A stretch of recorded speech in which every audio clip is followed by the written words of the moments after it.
이솝 우화 중에 나오는 이야기입니다. 하늘의 새들이요, 정말 멋지게 자유롭게 활보하고 날아다니잖아요. 그 새들을 무척이나 부러워하고 있는 개구리가 한 마리 있었습니다. 이 개구리가 답답한 연못에 늘 갇혀 있다 보니까 이 창공을 훨훨 날아다니는 새들이 너무 부러운 거예요. 그러다가 어느 날 기발한 생각을 합니다. 그래, 마음씨 착한 새 두 마리가 발로 이 나뭇가지를 이렇게 붙잡고 가운데 자기가 입으로 물면 뭐 할 수 있겠다? 날 수 있겠다. 근데 여러분, 일단 꿈은 꾸고 볼 일입니다. 꿈이 현실이 됐어요.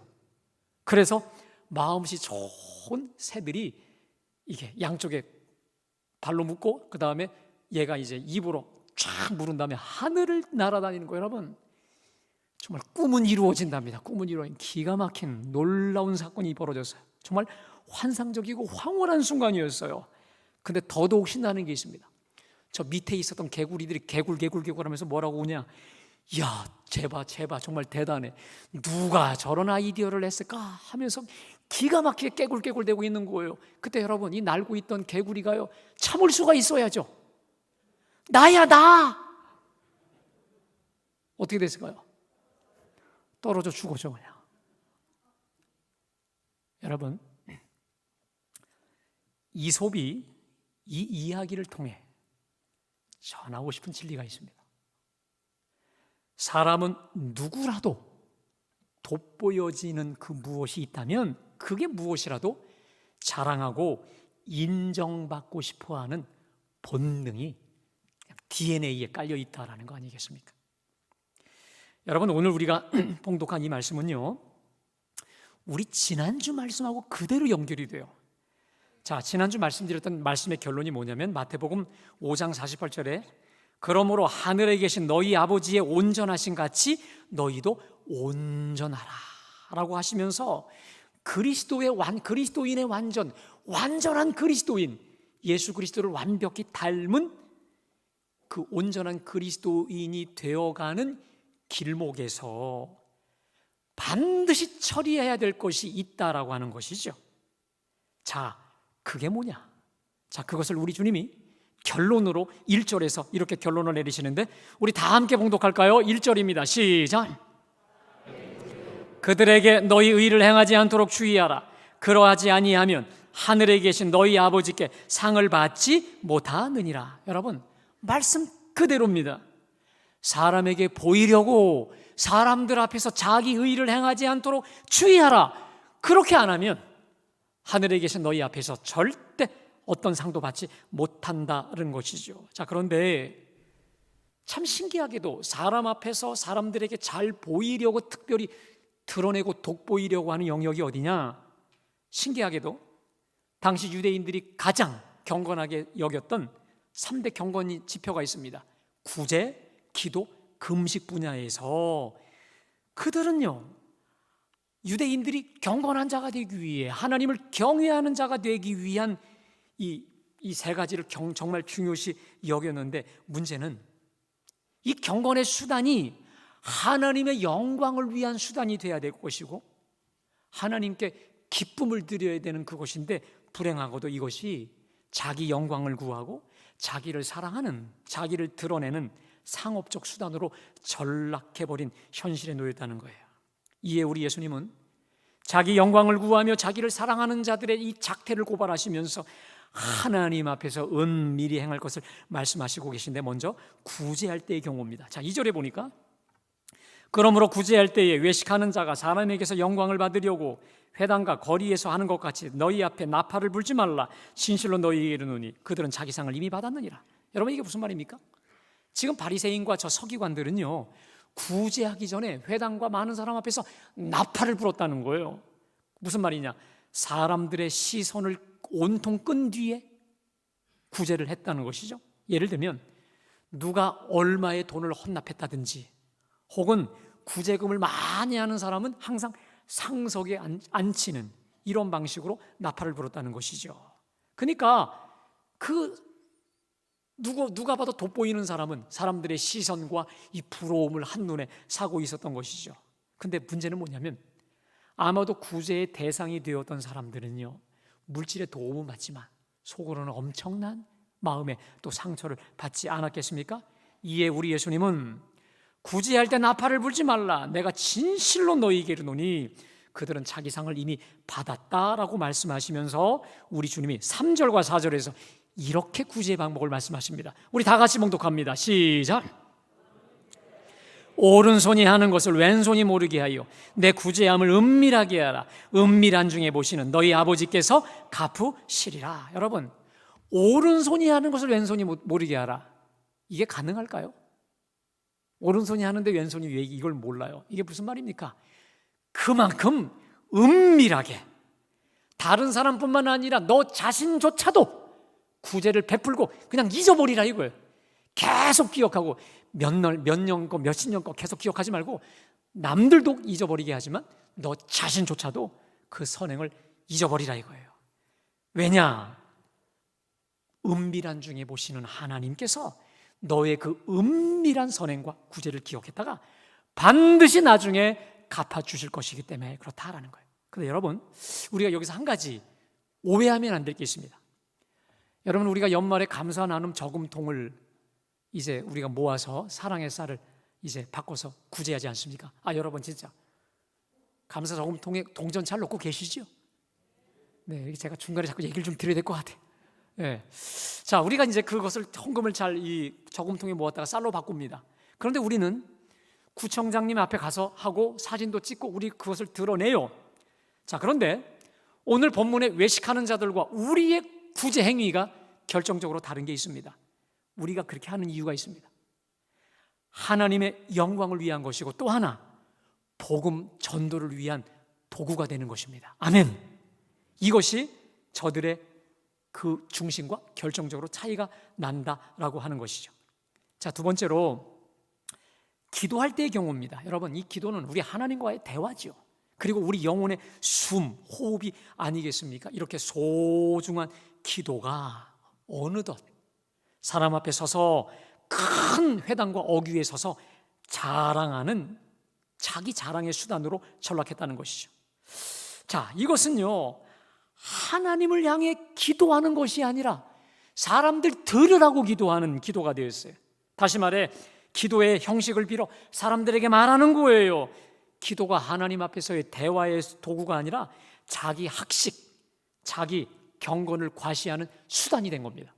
여러분, 제가요 이 말씀 준비하다가 특별히 공중 앞에서 기도하시는 대표 기도자들을 유념하실 게 있습니다. 제가 예전에 어느 연합 집회를 참석한 적이 있었습니다. 근데 어느 장로님이 기도하시는데 이게 도대체 하나님께 올려드리는 기도인지 누구를 가르치는 건지 설교하는 건지, 기도하는 중에 설교하고 있어요.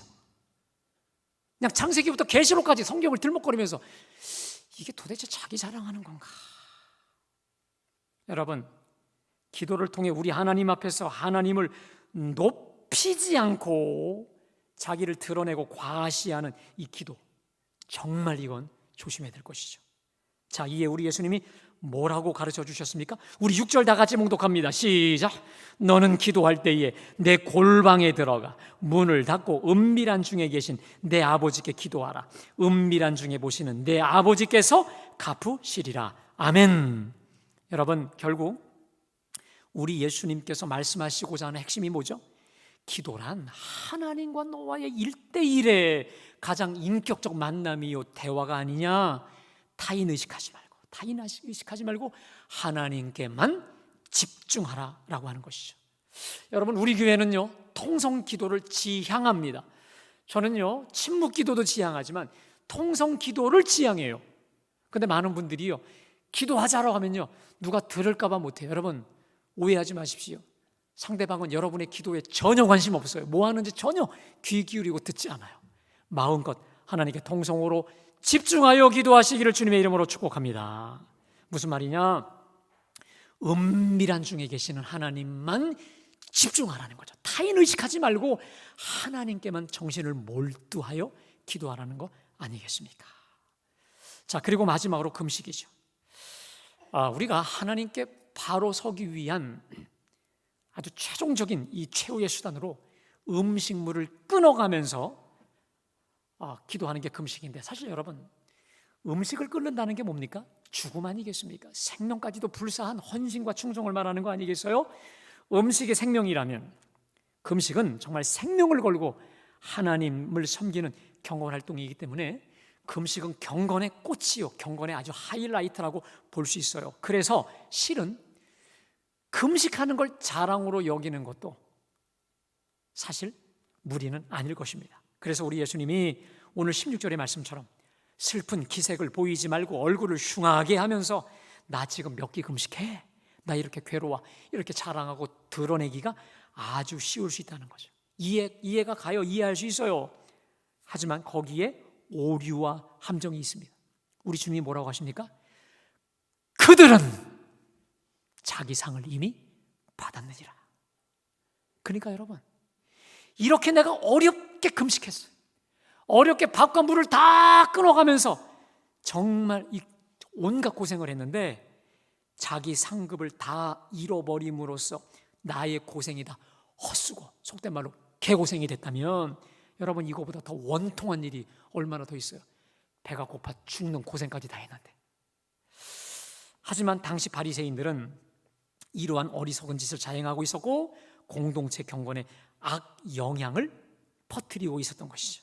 자, 이에 우리 예수님이 바른 금식을 가르치시고 계신데, 여러분, 우리 17절과 우리 18절 말씀 다 같이 봉독합니다. 시작.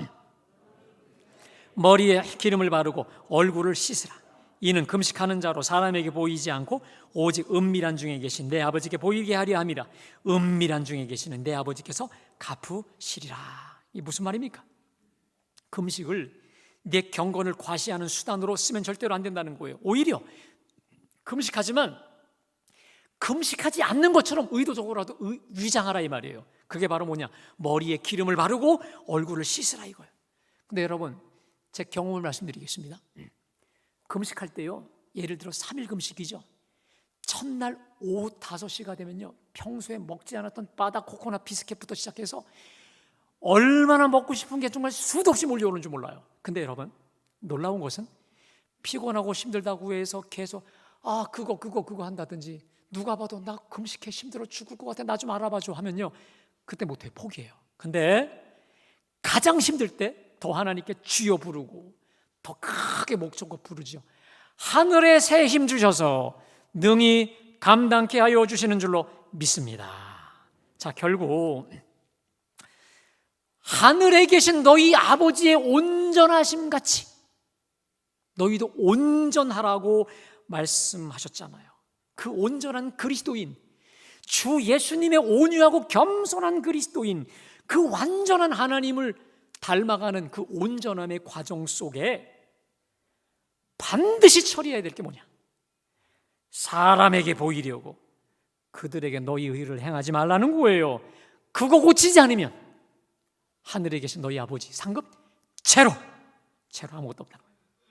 결국 오늘 설교의 결론, 사람에게 보이려고 사람 앞에서 너희 의를 행치 말라는 것이지. 사람의 인정과 칭찬을 구하지 말라는 거예요. 사람의 영광을 구하지 말라는 거예요. 여러분, 그럼에도 여전히 자랑하고 사람들의 칭찬을 구하여 받지? 그랬다가는 너 상 천국에 아무것도 없고 다 끝난다는 거예요. 그리고 그리스도인의 완전을 향한 길도 수덕 막혀버린다는 거 아니겠습니까? 자, 근데 여러분, 좀 솔직할 필요가 있습니다. 이게 쉬울까요? 그게 정말 쉽냐고요. 사람이 말입니다, 여러분. 누가 못하는 걸 내가 하죠. 예를 들어 내가 내 시간 들여, 내 물질 들여, 내 마음 들여, 내 몸 들여 그래도 주님 재단과 주님을 위해 큰 일을 했잖아요. 그렇다면 당연히 인정받고 칭찬받는 거 당연한 거 아니겠어요? 그게 왜 문제냐고요. 예, 당연히 인정과 칭찬 받아야지요. 근데 주님은 분명히 말씀하시잖아요. 그러면 더 이상 내 몫은 없다. 이미 사람들 앞에서 다 받아버렸으니 없다라는 것이죠. 여러분, 제가 여러분에게 솔직해지자고 말씀드렸어요. 우리 주님이 너무 좀 팍팍해 보이지 않으세요? 너무 좀 드라이해 보이고 몰인정해 보이지 않습니까? 그런데 어느 교회 교인들은요, 여기서 한술 더 떠서 누군가가 자기 행위에 대해서 칭찬하려면 그냥 입도 아예 그냥 막아버리면서 절대로 목사님, 장로님, 나 칭찬하지 마세요. 나 하늘 상급 다 쏟아져. 칭찬하지 말라. 이렇게 막아버리는 분들이 있다라고 하는데, 저는 예전에는요, 이야, 대단한 교인들이라고 생각했는데, 저는 목회하면서 생각이 바뀌었습니다. 여러분, 칭찬이 없는 교회 얼마나 무미건조합니까? 재미없어요. 그냥 진짜 재미없어요. 이런 말이 있죠. 종은 울리기 전에는 종이 아니요, 사랑은 표현되고 고백되기까지는 고백이 아니다는 진리의 명언이 있습니다. 그렇습니다, 여러분. 종은 울려야 제맛이, 사랑도 믿음도 여러분 입으로 고백해야 돼요. 그래서 여러분, 우리가 사도신경으로 신앙 고백을 하잖아요. 입으로 기도를 하잖아요. 여러분, 저는 분명히 말씀드려요. 기도가 지금 내가 잘 되냐 안 되냐의 시금석이 뭔지 아십니까? 기도할 때 계속 잠만 오고 입에서 안 떠나죠. 입이 안 열리죠. 여러분, 이건 기도가 막힌 거고 하나님과 막힌 거예요. 그러나 기도가 지금 잘 안 돼도 주여 부르고 아버지 부르고, 여러분, 우리 기도에 입을 열어 기도하죠. 그 기도는 열린 기도요, 뚫린 기도요, 상달되는 기도가 되는 줄로 믿습니다. 무슨 말입니까? 누군가의 선행에 대해서 여러분 반드시 우린 칭찬하고 격려해야 돼요. 고백해야 돼요. 사랑하는 여러분, 저는요, 담임 목사로서 제 소원이 하나 있습니다. 우리 갈보리 재단은 서로 많이 칭찬하는 재단이 되기를 주님의 이름으로 축복합니다. 오늘 본문하고 상치되는 것 같으니까 별로 아멘이 여기 좀 적은 것 같아요. 우리 갈보리 재단은 서로 많이 칭찬하는 재단이 되기를 주님의 이름으로 축복합니다. 특히 누구의 선행에 대해서, 누구의 모범에 대해서는요, 여러분 서로 격려하고 입으로 많이 고백하고 표현해야 돼요. 여러분, 누군가가 열심히 수고하고 헌신했죠. 그러면 이 꼭 다물고 칭찬을 아끼는, 제발 인색하지 말았으면 좋겠어요. 우리가 여러분, 제가 경험해 보니까 너무 우리가 칭찬에 인색해. 누군가가 물질로, 몸으로 헌신했잖아요. 그렇다면 여러분, 그분의 헌신을 감탄하면서 내가 못한 거잖아. 그것을 우리는 얼굴로, 말로, 그리고 실천하는, 정말 칭찬에 후해지시기를 주님의 이름으로 축복합니다. 진짜예요. 누군가가 한 주간 열심히 헌신하고 최선을 다했어요. 그러면 그 수고에 감사하는 마음을 얼굴로, 말로, 우리가 정말 입으로 표현하는 일에 인색해지지 않는 우리 모두가 되시길 주님의 이름으로 축복합니다. 자, 여러분, 그럼 반문이 생기죠. 목사님, 오늘 주님이 말씀하시는 이 말씀하고 정반대잖아요. 근데 여러분, 잘 들어보세요.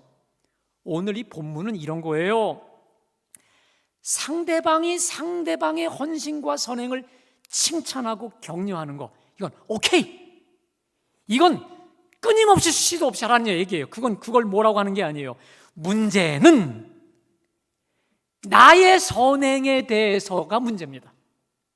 내 선행을 내가 이렇게 열심히 했는데 안 알아줘? 목사님이 광고 때 광고도 안 해? 또 누가 이거를 얘기 안 해? 여러분, 그때 이게 문제라는 거예요. 여러분, 대개 나의 선행에 대해서 누가 안 알아줄 때 여러분, 그게 무엇으로 반응해 주지 아십니까? 섭섭해요. 그냥. 이 섭섭의 마음을 품게 되고 표정과 말로 그냥 이게 드러나는 거예요. 여러분, 어느 목사님의 글에서 제가 참 재미난 글을 읽었는데, 그분이 이런 얘기예요. 아담 이래로 마귀가 가장 사람을 시험 들고 실족하게 하는 게 있는데, 그게 뭐냐? 섭섭증이라는 거예요. 섭섭증. 특별히 아담 이후로 가장 강력한 마귀가 누구냐? 무슨 마귀요? 이 섭섭마귀예요. 섭섭마귀. 여러분, 한번 여러분들 잘 생각해 보세요. 최초의 살인자가 누굽니까? 가인이죠. 근데 가인이 아벨을 살인한 그 중심에는 뭐가 있는 줄 아세요? 섭섭마귀가 역사한 거예요. 왜 내 재산은 받질 않아? 내 이 예물을 왜 하나님 받지 않아? 하나님께 섭섭한 거고, 그 형제 동생에게 섭섭하면서 섭섭마귀가 역사하니까 결국 그것이 질투심으로, 분노로 결국 동생을 쳐 죽인 살인까지 가지 않았습니까? 여러분, 동서고금 이래로 저 사악한 마귀는요, 내가 베푼, 내가 행한 선행을 누가 알아주지 않죠? 그럼 섭섭함으로 그게 비화가 돼서 수많은 사람을 시험들게 했고 서로 미워하고 쌓이고 죽이는 일로 얼마나 강력한 무기로 사용되어져 왔는지 몰라요. 그런데 우리는 아직도 여전히 섭섭마귀에게 속아서 살고 있다는 거예요. 사랑하는 여러분, 우리가 서로를 향해서 인정하고 칭찬하고 축복하는 일에 풍성케 되기를 주님의 이름으로 축복합니다. 그런 의미에서 우리 옆에 분하고 다시 한번 축복합니다. 진정으로 축복합니다. 네, 정말 축복하셔야 돼요. 칭찬해야 돼요. 자, 하지만 여러분, 당사자는 선행에 대해서 칭찬받을 기대 아예 조차하시면 안 돼요. 이해되시겠습니까? 상대방은 서로 격려하고 칭찬하되 정작 본인은 기대하지 마세요. 왠 줄 아세요? 그게 내 기대대로 안 오죠? 섭섭마귀가 그때부터 역사하는 거예요. 그래서 내 기대만큼 누가 나에게 격려와 칭찬 안 해줬을 때 서운하죠? 여러분, 그때 반드시 기억하셔야 돼요. 아하, 마귀가 지금 나를 둘로 덮었구나, 내가 지금 마귀의 종이 됐구나 생각하고 빨리 회개하시고 그리스도의 보혈로 씻어버리시기를 주님의 이름으로 축복합니다. 섭섭마귀는 반드시 쫓아내셔야 돼요. 자, 그런데 여러분, 이 섭섭마귀를 쫓아낸다고 해서 누군가가 나를 알아주지 않는 이 서운함이 금방 사라질까요? 여러분, 그렇지 않아요. 여러분, 마치 이런 겁니다. 우리가 음식물 쓰레기 주변에는 뭐가 몰려듭니까? 이 쥐들이 몰려들어요. 근데 여러분, 쥐를 아무리 쫓아내도 여러분, 뭐가 있는 한, 음식물 쓰레기가 있는 한 그 쥐들은 영원히 사라지지 않습니다. 다시 말해, 쥐도 쫓아내지만 더 중요한 게 있습니다. 음식물 쓰레기를 근원에서 치워버려야 돼요. 여러분, 그게 뭘까? 다시 말해, 우리를 섭섭하게 만드는 그 원천을 차단시키는 게 뭘까요? 그게 바로 오늘 주님이 주신 말씀의 결론입니다. 두 가지입니다. 하나는 선행을 하면서 사람에게 보이려 하지 말라. 또 하나, 두 번째, 하나님의 칭찬과 상급을 바라며 하나님 앞에서 선행을 하라. 따라합시다. 하나님 앞에서, 하나님 보시기에 이렇게 선행을 하라 이거죠. 그러니까 기도도 사람 앞에서가 아니라 은밀한 중에 보시는 하나님 앞에 기도하고, 금식도 사람이 아니라 하나님 앞 은밀하게 보시는 주님 앞에서 금식하고, 특별히 구제도 사람 앞에서가 아니라 은밀히 보시는 주께 하듯 구제하라라는 거 아니겠습니까? 그리하면 은밀한 중에 보시는 내 아버지께서 반드시 상급으로 갚아주시리라. 할렐루야. 그러니까 여러분, 나의 선행에 대해 남들에게 인정받고자 하는 그 인간의 욕구, 칭찬의 욕구를 근원에서 해결하는 비법은 은밀한 중에 나의 모든 것을 다 보시고 나에게 상급으로 갚아주실 주님을 믿는 믿음으로, 그 상급을 믿는 믿음으로 이기고 극복해내라는 주님의 말씀인 줄로 믿습니다. 그러니까 상급이라는 말이 있어요. 그날에 엄청난 상급으로 갚아주실 거니까 그 상급을 기대하면서 이기라는 거예요. 근데 여러분, 또 하나 좀 솔직하자고요. 그날에 주실 상급을 기억하면서 섭섭한 걸 이겨내자. 피부로 와닿으세요? 그건 죽을 때 일이잖아요. 우리 죽어서 일이잖아요.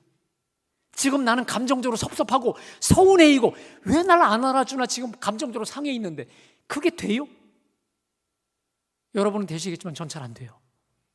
근데 우리 하나님께서 머리로는 알지만 가슴으로 되지 않는 우리를 향해 단박에 해결해 주신 말씀이 있습니다. 여러분, 그게 뭐냐면, 말씀을 준비하다가 하나님이 저에게 불꽃처럼 주신 말씀이 뭐냐면 시편 25편의 말씀이었습니다. 여러분, 오늘 집에 가셔서 시편 25편의 말씀을 깊이 있게 묵상해 보십시오.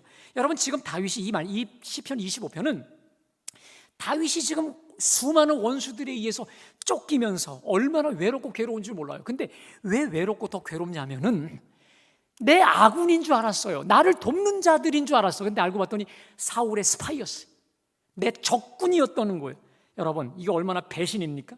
얼마나 억울하고 섭섭하고 외롭고 괴로웠겠어요. 자, 그런데 여러분 보세요. 이렇게 서운하고 외롭고 섭섭했을 때 다윗이 한 일이 있습니다. 자, 시편 25편 3절입니다. 우리 다 같이요. 시작.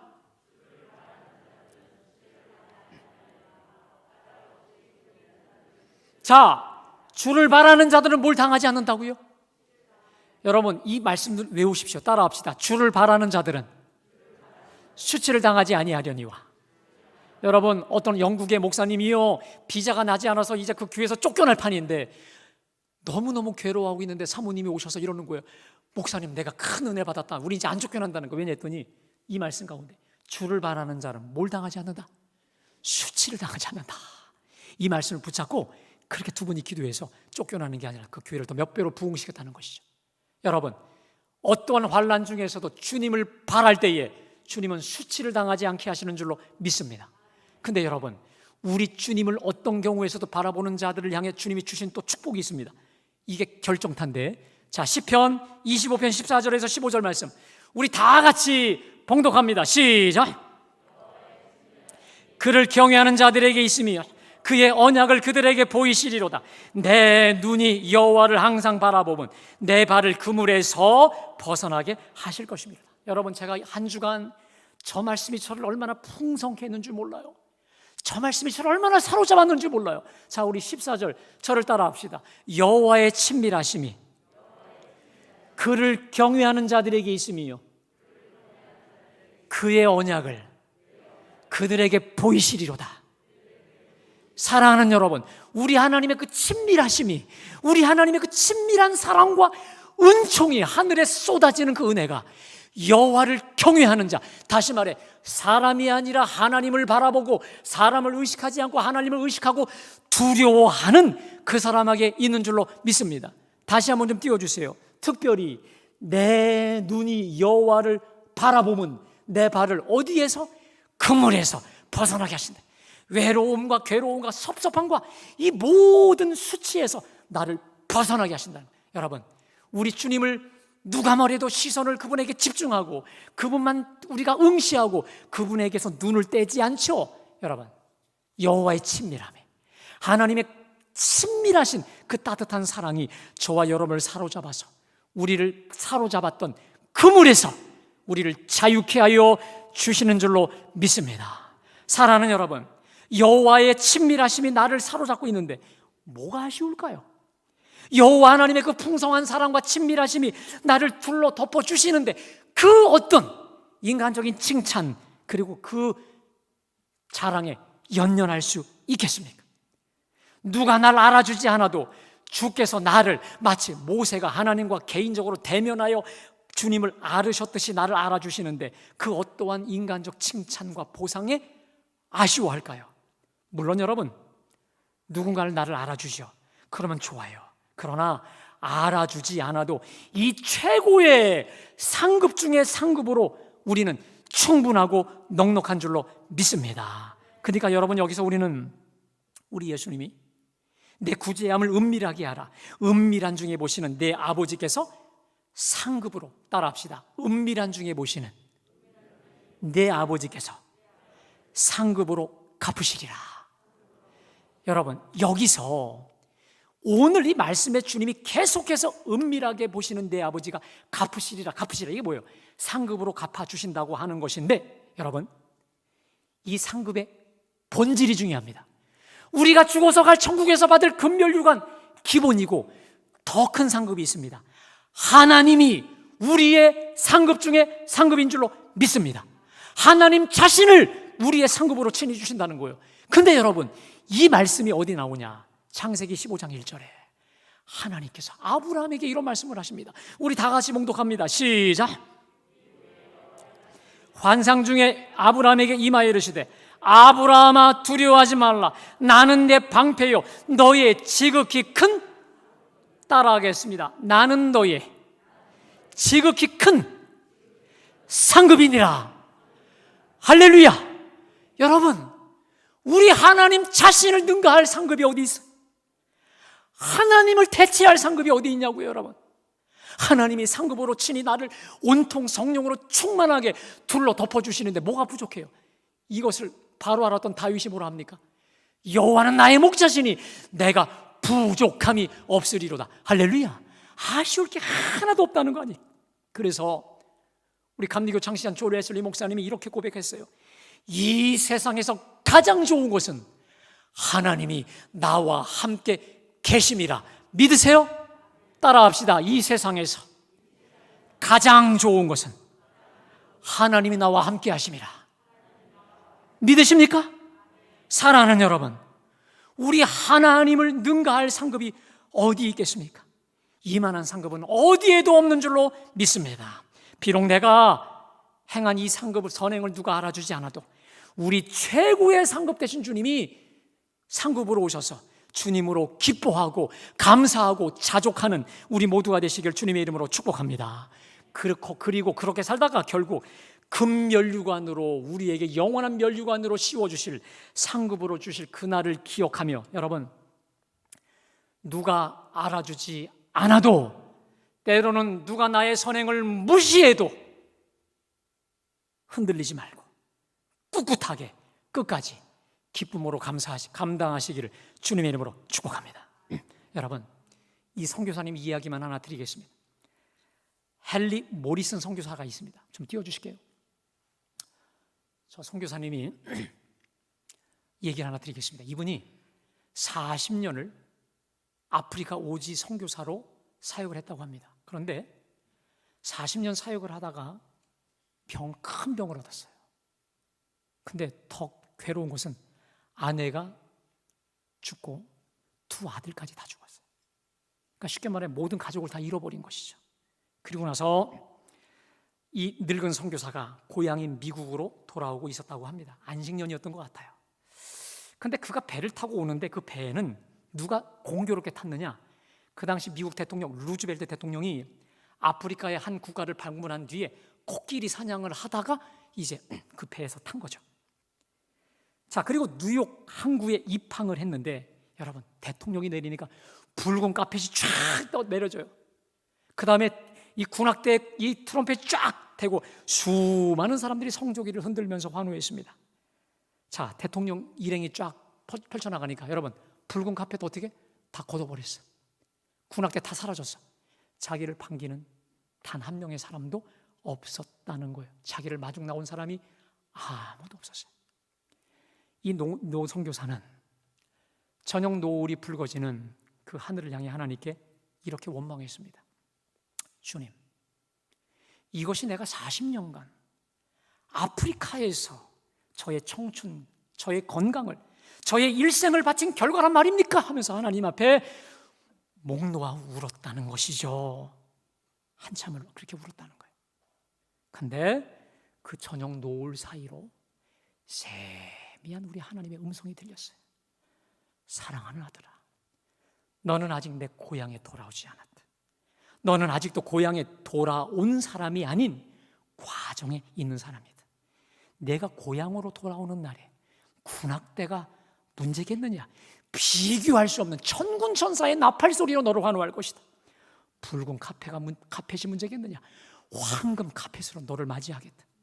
그리고 수많은 사람이 문제가 아니라 내가 친히 너를 마중 나가겠고, 내 사랑하는 아내, 내 두 아들, 천만인의 성도들이 너를 마중 나갈 것이니 그때까지만 참아.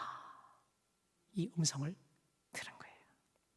이 음성을 들은 선교사는 바로 배를 돌려 아프리카에 가서 끝까지 충성을 다했다고 합니다. 사랑하는 여러분, 누가 여러분의 진심을 알아주지 않아 외롭고 괴롭고 서운하십니까? 여러분, 주님이 아십니다. 다 아십니다. 다 아십니다. 그러니까 사람이 우리를 좀 못 알아주더라도 우리 주님이 아시니. 여러분, 실망하지 마시고 낙심하지 마시고, 그럼에도 진정한 그리고 영원한 상급 되신 주님만 바라보며 만족하시기를, 기뻐하시기를 주님의 이름으로 축복합니다. 여러분, 우리 오늘 우리 이 험한 세상 우리 한번 찬양하고 잠깐 우리 기도하고 마치려고 합니다. 제가 참 좋아하는 찬양인데 우리 가사를 기억하며 찬양하기 원합니다.